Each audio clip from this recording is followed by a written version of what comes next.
શિક્ષણ મંત્રી રીવાબા જાડેજાના હસ્તે 58મા બાળમેળાનું સમાપન વિદ્યાર્થીઓના કર્તવ્યો જોઈ મંત્રી થયા અભિભૂત। વડોદરા નગરપાલિકા સંચાલિત નગર પ્રાથમિક શિક્ષણ સમિતિ દ્વારા આયોજિત 58મા બાળમેળા એટલે કે સયાજી કાર્નિવલનું શિક્ષણ મંત્રી રીવાબા જાડેજાની પ્રેરક ઉપસ્થિતિમાં દબદબાભેર સમાપન કરવામાં આવ્યું હતું।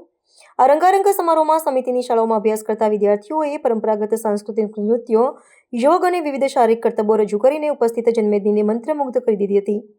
મંત્રીશ્રીએ વિદ્યાર્થીઓના કૌશલ્યને બિરદાવવા સાથે નવીન તૈયાર કરવામાં આવેલા શાળાના ઓરડાઓનું લોકાર્પણ કરીને શિક્ષણ ક્ષેત્રે માળખાગત સુવિધાઓમાં વધારો કર્યો હતો।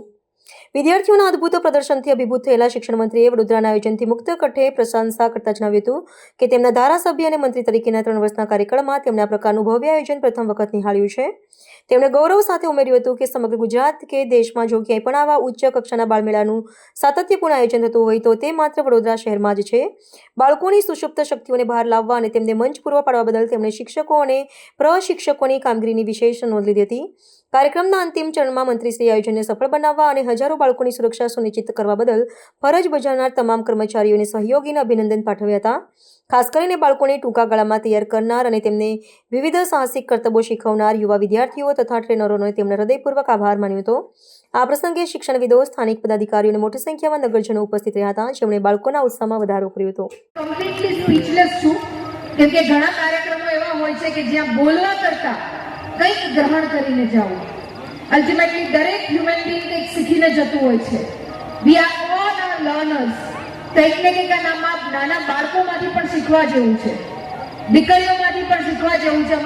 હું જ્યારે આદિત્યભાઈ ઇન્ડિયન એરફોર્સની પ્રિપરેશન કરતી હતી ત્યારે અમારે 10 માર્ક એસએસબી ઇન્ટરવ્યુમાં રોક ક્લાઇમ્બિંગના હતા। મને ખબર છે કે કેટલું અઘરું છે એ રોક ક્લાઇમ્બ કરવું, બેલેન્સ કરવું અને પછી આરામદાયક રીતે નીચે ઉતરી જવું કે સામેની જે જોતી હોય વ્યક્તિને એવું લાગે કે આ તો કેટલું ઈઝી છે, પણ હાથમાં છાલા પડી જાય, શોલ્ડરની સ્ટ્રેન્થ જનરેટ કરવી પડે, પગનું બેલેન્સિંગ કરવું પડે અને આખા શરીરને જે હાથથી જે પગથી તમે રોપને મેનેજ કરો છો ત્યાં કોન્સન્ટ્રેટ અને ફોકસ કરવું પડે। આ નાની સુધી વાત નથી, પણ એમને ખૂબ સરળતાથી કરી દીધું એટલે આપણે એમને કહીએ કે ઓહો બહુ સરસ।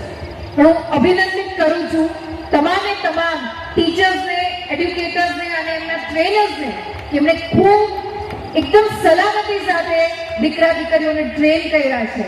મને અહીંથી જાણવા મળ્યું કે જે પરફોર્મિંગ ફેકલ્ટીઝ છે એમની સાથે આપણે કોલેબોરેશન કરી, જે કોલેજના સ્ટુડન્ટ્સ છે એમની સાથે કોલેબોરેશન કરી અને આ નાના ભૂલકાઓને તૈયાર કરવામાં આવ્યા છે। 4 વર્ષથી લઈ અને માધ્યમિક શિક્ષણમાં અભ્યાસ કરતો એક વિદ્યાર્થી એનું કૌશલ્ય જ્યારે આ પ્રકારે આપણા બધાની વચ્ચે રાખતું હોય તો પહેલા ખૂબ બધી તાળીઓથી એમને આપણે વધાવીએ। આ કાર્યક્રમનું સમાપન છે, પણ અહીં જેટલા પણ પરફોર્મન્સ થયા, જેટલી પણ કલાકૃતિ રજૂ કરવામાં આવી એમના માટે એક નવી શરૂઆત છે।